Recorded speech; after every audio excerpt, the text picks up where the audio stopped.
Kia ora, ko Sharon Holt tōku ingoa.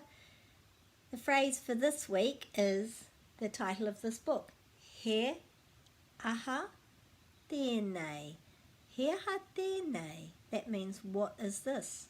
He aha is about what, and this is this. Tēnei. He aha tēnei. What is this?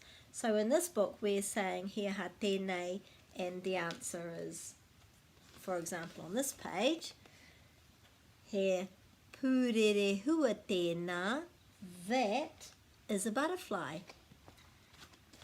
So the answer to he aha tēnei is he, whatever it is, so it might be a cat, he ngeru tēnā, that is a cat.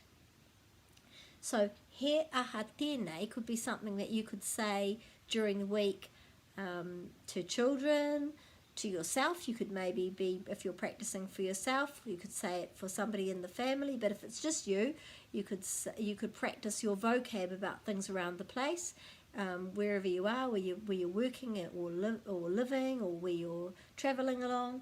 And so that would be a good way of your brain hearing your mouth speak, he aha tēnei. And if you don't know what it is in Māori, you could say, for example, let's say it's a cow and you don't know that that word is ko, you could say he cow tēnā, and that's a good way of practicing more and more of the reo. So I encourage you to put that up on a wall and use that sentence all this week. Ka kite.